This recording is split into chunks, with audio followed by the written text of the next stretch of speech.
E lá está o cristão chorando com ódio de si mesmo, porque não consegue dominar este velho homem. Irmãos, se Paulo não passasse por tal situação, por tal dificuldade, ele não teria escrito e deixado isso aqui para mim. Como isso foi tocante, irmão, na minha vida. Os irmãos olham para mim, Marcelo abençoado, casado, tem 2 filhos, né? Eu balanço a cabeça e concordo com você, mas você não está na minha pele, né?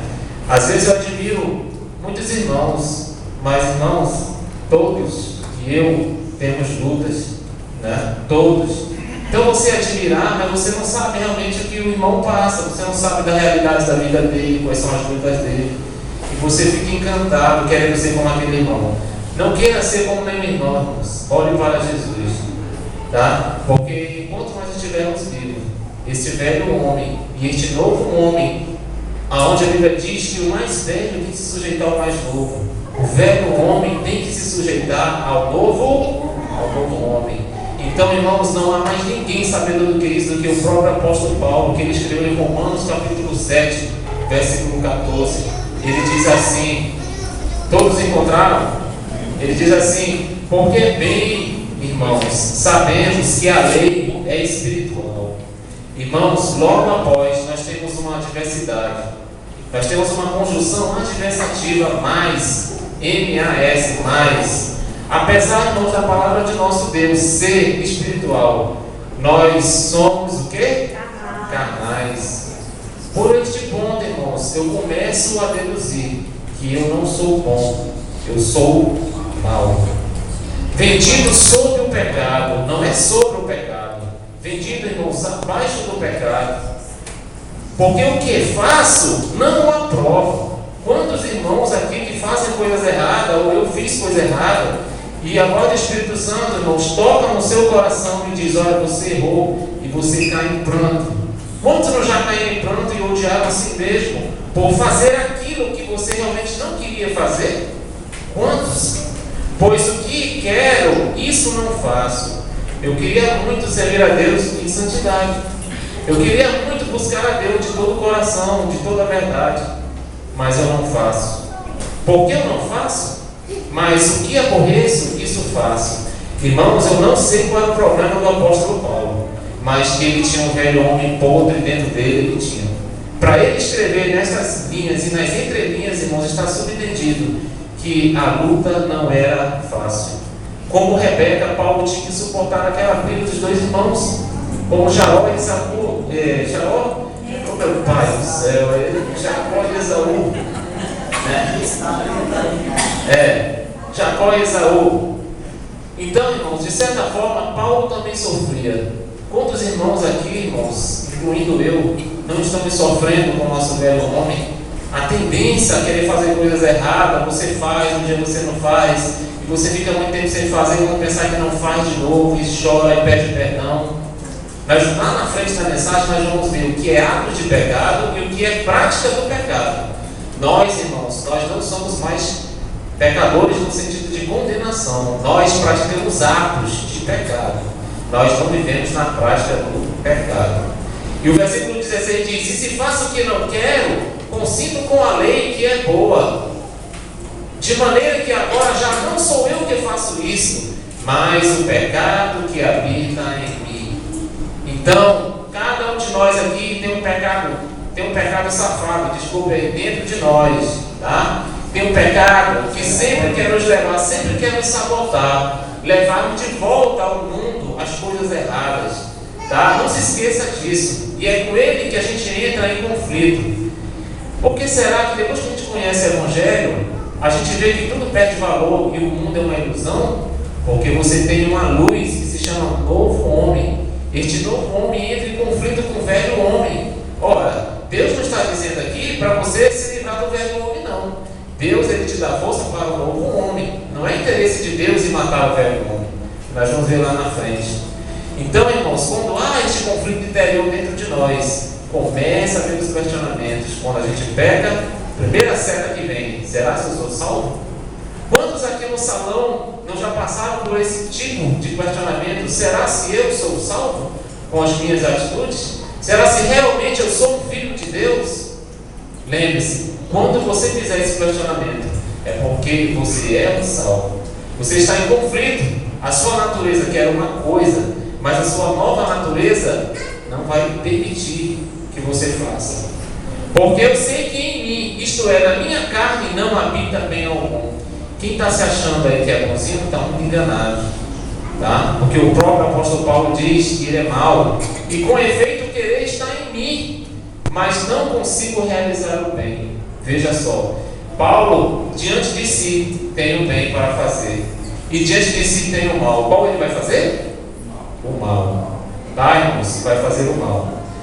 Porque não faço o bem que quero, mas o mal que não quero, essa desgraça eu faço, que se chama o mal. Veja só, com palavras de um grande homem, não são palavras minhas. Ora, se eu faço o que não quero, já o não faço eu, mas o pecado que habita em mim. Todos nós temos um pecado que habita em nós, que só vai morrer quando nós vemos o nosso Senhor Jesus Cristo na glória. Ele vai nos dar o que? Redenção. O que é redenção? Nosso corpo, de uma forma poderosa, vai ser transformado. E nós não seremos mais escravos, não sentiremos mais o peso do velho homem, essa coisa que me puxa para fazer coisa errada, essa coisa que fica me levando para o mal. Porque isto é o velho homem. São três: eu, o novo homem e o velho homem. Um triângulo, uma guerra. Você quer, o Espírito Santo não quer, a carne quer, e você fica naquele puxa e sacode. Quando a Bíblia diz, olhem, cheios do Espírito Santo, literalmente, ele está querendo dizer que não é se encher, ou estou cheio, não. Processo de santificação, tá bom? Então, no 21, acho então esta lei em mim, que quando quero fazer o bem, o mal está comigo. Tá, irmãos? Então, não fique triste, meu irmão, se você não consegue se libertar. Não fique triste se você não consegue ter um bom êxito na sua vida espiritual. Mas fique alegre que se ao pecar você entra neste conflito. Agora, se você peca e não sente nada, aí já é uma outra mensagem, né? Filho bastardo, né? Faz o que quer, não acontece nada. Então, ele diz aqui, irmãos, o mal está comigo. Porque segundo o homem interior, tenho prazer na lei de Deus. Quem aqui, irmãos, não tem prazer em servir ao Senhor? Todos nós temos este prazer. Mas vejo nos meus membros outra lei, que batalha contra a lei do meu entendimento, a lei do Evangelho, irmãos, e me prende debaixo da lei do pecado que está nos meus membros. Nós estamos contaminados pela desobediência de Adão e Eva. É um mal irremediável, meu irmão. Não existe remédio para o velho homem, mas existe uma maneira de freá-lo, tá? Nós estamos com este mal irremediável. Aonde quer que você vá, você será uma pessoa má. Miserável homem que eu sou, quem me livrará do corpo desta morte? O 25, irmãos, é que é lindo demais. Dou graças a Deus por Jesus Cristo nosso Senhor, assim que eu mesmo com entendimento sirvo a lei de Deus, mas com a carne a lei do pecado. Então, por este capítulo de Romanos, irmão, já podemos concluir que não só existe uma pessoa nessa guerra, existe mais de uma pessoa nessa guerra.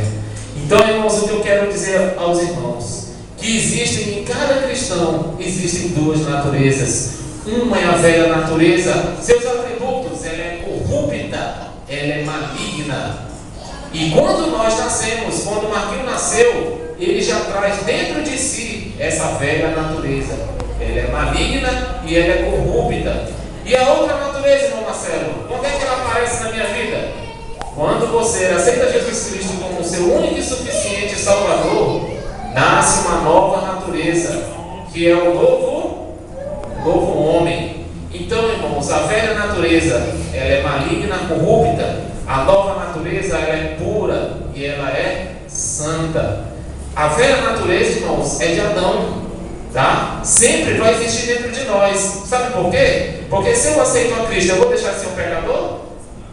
Não, eu continuo sendo um, mas redimido pelo novo homem, por Jesus Cristo, a a nova natureza. Então, irmãos, a velha natureza sempre vai existir.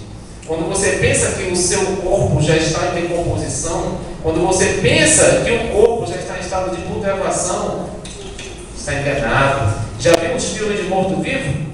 Nunca apodrecem, estão mortos, mas porém nunca apodrecem. O velho homem pode estar morto, sim. Jesus crucificou na cruz do Calvário, mas está vivinho da Silva. Vacila para ele. Vacila para ele. É por isso que nós temos duas brigas internas. Qual é que vai vencer? A que você mais alimentar. Então, não se esqueça, o velho homem é sabotador.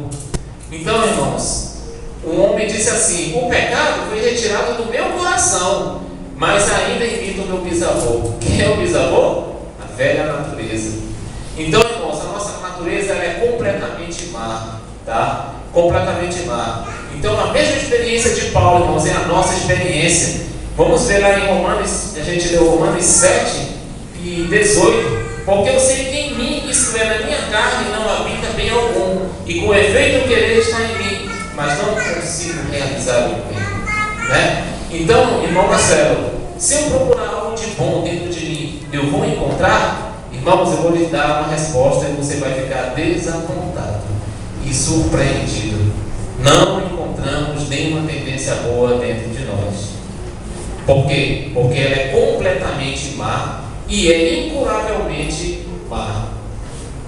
Então, irmãos, por mais que você tente a sua vida todinha tentando ser bom, né, tentando ser correto, ela não ficará melhor do que era quando essa vida começou. Não adianta, não tem para onde correr. Então, irmãos, de fato, o autor diz aqui: Deus não tem interesse em melhorar a nossa velha natureza. Não tem, irmãos. O maior interesse de Deus é o quê? Que nós tenhamos uma posição alheia às coisas erradas, né? E é aí que vai entrar a confusão. Porque quando eu estou diante de uma tentação, irmãos, é aí que entra realmente a briga. É quando o cristão realmente é o que? É tentado. O apóstolo disse que não há tentação que não seja o que? Humana, né? Então é aí, irmãos, que você vai ser confrontado. Irmãos, só passa por isso quem é filho de Deus, tá? Se você peca e não sente nada e está ali se acostumou com a coisa errada, cuidado. Você já apagou o espírito já há muito tempo. Então, irmãos, o que nós podemos tirar mais? Sabe como o apóstolo Paulo igualou a velha natureza? Se eu for no IML agora e pedir um cadáver lá emprestado, sei que eles não vão fazer isso, né? Por favor, você pode me emprestar esse cadáver aí? Ele acabou de morrer, tá mole aí no corpo, tá mole. E vou amarrar nas minhas costas. Vou amarrar nas minhas costas este corpo. E vou ficar com ele para cima e para baixo. Na hora de dormir, vou levar o corpo. Quando eu for trabalhar, vou levar o corpo. A gente sabe que isso não vai acontecer. Mas eu quero que, de uma forma, os irmãos entendam como foi que o apóstolo Paulo interpretou a velha natureza. O que vai acontecer, irmãos? Aquele corpo vai entrar num estado de apodrecimento. Não vai feder? Pois é. O apóstolo Paulo, irmãos, ele comparou com um corpo que estava se decompondo e cheirava mal. Então é isso que tem dentro de nós. O velho homem, né? Tinha que transportá-lo onde quer que fosse. O que fazia gritar de angústia. Olha lá, no Romanos 7:24. Ai, miserável homem que sou, né? Miserável homem que sou, quem me livrará do corpo desta morte? Irmãos, Paulo estava sofrendo, irmãos. É a mesma novela nossa. Por que será que nós não conseguimos nos libertar, mesmo sendo filho de Deus, irmãos? Por causa desse maldito homem, dessa velha natureza. Então, irmãos, não vamos se admirar que as duas naturezas elas estão tão opostas, irmãos, porque elas estão sempre em conflito. Irmãos, é impossível os Estados Unidos coexistir com o islamismo. Não é impossível isso? É impossível, irmãos. Porque o islamismo prega o quê? Prega o quê? Se você não aceitar, você morre. Os Estados Unidos não já prega para outra coisa. É possível, irmãos. É impossível dois pensamentos diferentes coexistirem. É impossível o velho homem, irmãos, coexistir com o novo homem. Se é impossível, o que o cristão vai sofrer? Com conflito. O cristão, irmãos, sempre vai ter esse conflito. Esse conflito, irmãos, tem início, sabe quando? Na nossa conversão. Porque até então, irmãos, enquanto eu estou no mundo, eu fumo, bebo, me prostituo, roubo, faço tudo que a carne gosta, né? Mas quando eu aceito Jesus como meu Salvador, aí já não é mais um velho homem, é o próprio Senhor, é a nova criatura que há dentro de mim. Então, o irmão, nós começamos a sentir uma tensão interior, nunca sentida antes. O que a natureza velha vai querer fazer, irmãos? Vai procurar nos abater, nos mantendo sempre abaixo, no chão, tal como faz a lei da gravidade, colocando tudo em ordem. Porém, a velha natureza não coloca nada em ordem, ela sempre nos leva o quê? Para baixo. Mas a nova natureza, irmãos, que é em nós, ela é o quê? Ela busca as coisas do alto, santidade. Então, irmãos, o autor aqui diz: a guerra é tão intensa que ele é por vezes levado a duvidar da sua salvação. Eu creio que isso acontece com cada um de nós, irmãos, quando nós estamos nesta situação. O outro passo, irmãos, que nós temos que ter em mente. Esta mensagem ela poderia ser grande, mas eu cortei muita coisa. Quando ficamos conscientes da presença do Espírito, o traidor que habita em nós também se manifesta. E aí o irmão pensa: poxa vida, meu Deus, por que eu sou assim? Né? Por que eu sou falso? Não é falso no sentido de ser falso, irmãos. É falso no sentido de você não conseguir ser aquilo que Deus quer. Uma hora você está aqui orando, você está sentindo a presença de Deus, mas passou ali 1 minuto, 2 minutos, você já está fazendo coisa errada, né? Você já está desagradando o quê? A Deus. Então, irmãos, esta batalha, meu irmão, sempre vai existir na nossa vida, tá? Ela começa com a sua conversão. Quando uma pessoa aceita Jesus Cristo como seu único e suficiente Salvador, ele começa a ter esse tipo de problema. Porque as coisas velhas ficaram para trás, mas o homem velho não, tá? O homem velho não, ele sempre vai sabotar o teu coração para voltar ao lamaçal, para voltar àquela vida escravizada pelo diabo, né, que é o nosso adversário. Então, irmãos, nós cristãos temos que ter o seguinte pensamento: nunca se está de licença desta guerra. Nós nunca, irmãos, vamos estar livres dessa guerra interior, tá? Só a morte ou o arrebatamento nos darão a liberdade. Porque depois de morto, irmãos, nosso corpo não serve mais para nada, né? Há pessoas que na estágio terminal que preferem logo morrer, porque não aguenta mais tanto sofrimento. O apóstolo Paulo já não aguentava mais, irmãos, e creio que nós também não aguentamos mais. Nós queremos logo morar com o Senhor nas alturas. Então todos os filhos de Deus, irmãos, vivem este conflito. A velha natureza alimenta-se de tudo que é impuro, é como um abutre, é como um corvo, né? Enquanto que a natureza nova anseia pelo que é puro e santo. Quando Deus falou para Noé: Noé, constrói a arca, porque eu vou destruir este mundo. E Noé prontamente obedeceu e construiu a arca. Só que acontece, irmãos, que depois que Deus exterminou todo o fôlego de vida, qual foi o primeiro animal? Qual foi a primeira ave que Noé liberou? Foi o corvo ou foi a pombinha? Foi o corvo. Irmãos, o corvo se alimenta de quê? De carniça. Agora eu pergunto: o corvo voltou? Não voltou. Certamente o corvo encontrou alguma carne e estava desenvolvendo relação em cima da água. Não voltou. Depois, quem foi que Depois, quem foi que Noé liberou? Uma pombinha, né? A pombinha saiu, foi, e aí ela voltou? Voltou. Ela se alimenta de quê? De coisas imundas? Não. Assim, irmãos, é dentro de nós. Somos comparados com um corvo ou então uma pombinha. Então, irmãos, a velha natureza deleita-se com a lascívia, né? Tudo que não presta. Mas a nova natureza anseia pelo leite sincero da palavra de Deus. Meu irmão, só em você chorar no seu quarto e pedir para Deus transformar teu coração, já é muita coisa para Deus. Já é muita coisa, né, para Deus. Mas tem que ser de sinceridade, pedir mesmo para vencer o mal. Agora eu pergunto, irmãos, sempre dão esse exemplo aqui. Eu já tenho minha raiva desse exemplo. 2 cães dentro de si, né?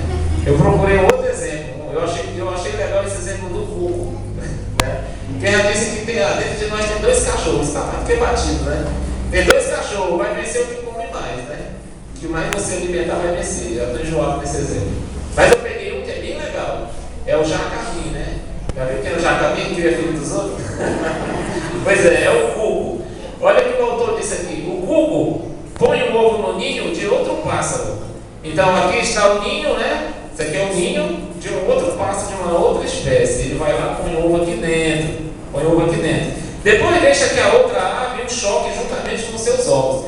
Então o cuco gaiato chegou aqui e pôs o seu ovo, juntamente com os ovos de uma outra ave. Aí o que é? Ele fica de longe, observando aquela outra ave chocar aqueles ovos, né? Beleza, até aí tudo bem. E a ave nem desconfia que aquele ovo também é de uma outra, é do cuco. Quando a mãe de outra espécie traz comida para o ninho, encontra apenas bicos abertos para receber. Então, tudo depende do bico que ela vai alimentar. Então, ela começa a alimentar lá o passarinho, o cuco, né? Se o jovem cuco for alimentado, irá expulsar os outros passarinhos do ninho, empurrando-os para o chão. Assim acontece no ninho da nossa vida. Então, se a gente der valor para a nossa carne, né, ela vai nos destruir.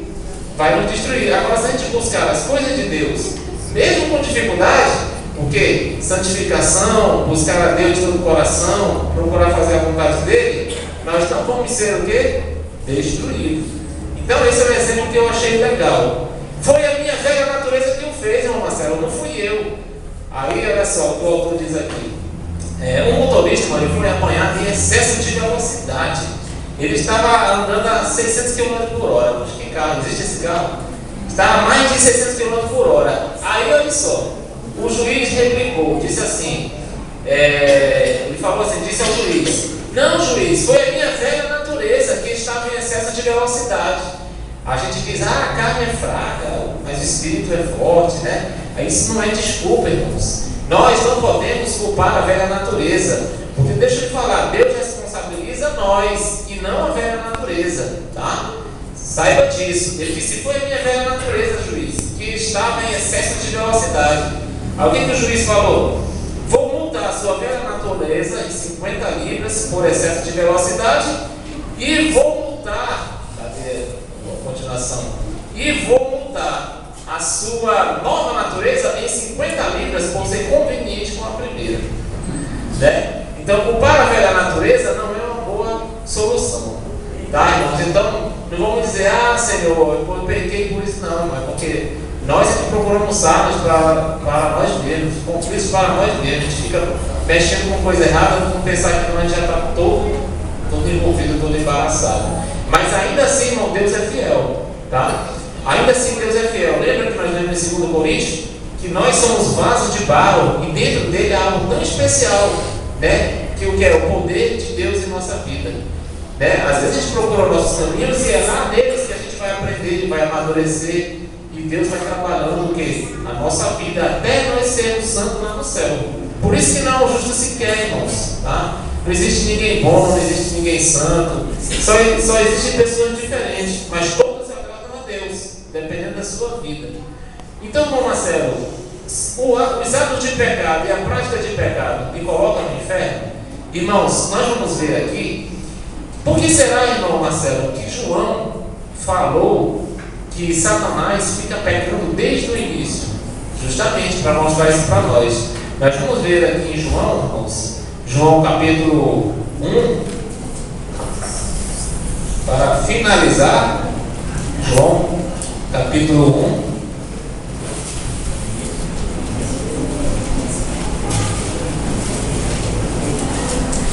Quero dizer aos irmãos que há uma diferença entre cometer atos de pecado e ser dirigido pelo pecado.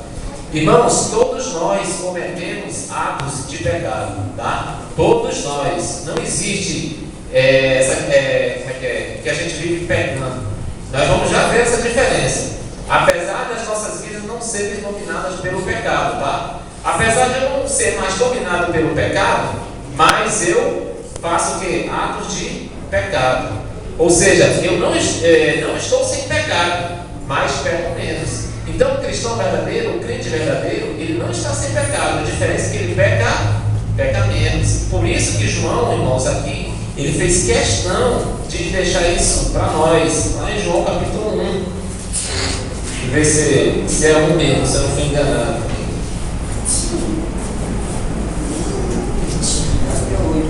É o 8.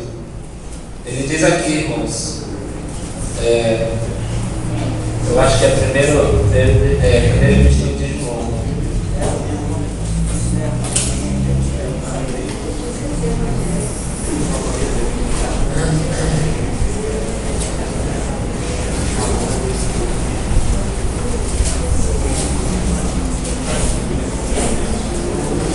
Está aqui, irmãos. Olha, irmãos, vamos ler. Diz aqui, olha, no capítulo 5, tá, irmãos? Como não existe ninguém bom, olha só. Ele diz assim: ora, a mensagem que da parte dele temos ouvido e vos anunciamos é esta. Primeira epístola de João 1,5: que Deus é luz e não há nele treva nenhuma.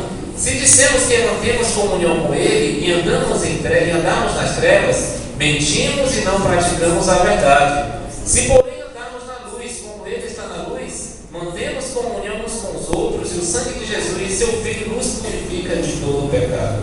Se dissermos que não temos pecado nenhum, a nós mesmos nos enganamos, e a verdade não está em nós. Poxa, João aqui falando isso, nós já somos filhos de Deus, e eu disser que não peco, eu sou um mentiroso. Então isso é um ato de pecado. Não nos condena, mas não é bom praticarmos. Então, irmãos, por que será que ele falou isso? Porque está aqui a resposta. Ele diz aqui, dizendo: todo aquele que permanece nele não vive pecando. Então, irmãos, esta é a diferença. Quem permanece em Cristo não vive pecando. Todo aquele que vive pecando não ouviu, né? Essa é a diferença, irmão, de uma igreja verdadeira para uma igreja falsa. Nem o conheceu. Aquele que pratica o pecado procede do diabo. Veja que ele pegou como exemplo quem? O diabo. Porque o diabo, olha, não vai dizer por quê? Porque junto está explicando. Porque o diabo vive pecando desde o princípio. Isso aqui é para nós, é um alerta. Se eu fico pecando, digo que sou de Deus, estou numa igreja, mas eu fico pecando, eu estou me assemelhando a quem? Ao diabo. Ele deu exemplo como aqui o diabo. Porque o diabo, ele fica pecando desde a fundação do planeta, do mundo. Então ele está querendo comparar o quê? Que se eu vivo pecando, então eu sou filho do diabo. Nunca ouvi falar de Cristo, não sei quem é Cristo, por mais que eu tenha ouvido, né? Todo aquele que é nascido de Deus, olha só, todo aquele que tem a nova natureza, apesar de ter o cadáver lá que nunca apodrece, né? Todo aquele que é nascido de Deus e não vive na prática de pecado, pois o que permanece nele é a divina semente. Ora, esse não pode viver pecando, porque é nascido de Deus. Que lindo, que bonito, Senhor. Ora, esse não pode viver pecando. Meu irmão, a palavra de Deus diz que o cair é do homem, é normal, mas o levantar é de Deus. Se o homem cair, ele levanta quantas vezes? 7 vezes, 70 vezes, e aí vai. Mas e aí, você vai abusar? Não. Irmãos, eu creio que quando a pessoa realmente cai em si e tem a consciência do que é Deus, ele não abusa de Deus, não. Ele diz assim: Senhor, muda meu coração. Senhor, eu não quero mais agir desta maneira, eu quero ser transformado. Palavras de verdade, irmãos. Não é da boca para fora. Aí eu creio, irmãos, que ele vai cair uma, vai cair 2, 3, mas da próxima ele vai estar forte, vai estar resistindo contra as tentações. Então vejamos, irmãos, que esta é a diferença dos atos de pecado e daquele que vive na prática do pecado. Então, irmãos, o fato de João falar sobre o pecado é apoiado pela afirmação de que o diabo pecou desde o princípio, tá? Aonde está isso, Marcelo? João 3:8. João 3:8 diz lá: aquele que pratica o pecado procede do diabo, porque o diabo vive pecando desde o princípio. Para isto se manifestou o Filho de Deus, para destruir as obras do diabo. Tá, meus irmãos? Esta é a nossa palavra de hoje. E eu quero dizer, meus irmãos, nós não somos do diabo. Nós não pertencemos a Satanás e não somos convenientes com as suas obras malignas das trevas. Nós somos filhos de Deus, lavados as nossas vestiduras no seu sangue, pronto e esperando a qualquer momento o arrebatamento, e esperando que a nossa redenção. Fique firme, meu irmão, assim como eu também tenho que me manter firme. Vamos lutar até o fim, nem que isso possa custar a nossa vida, porque em agradar a Deus.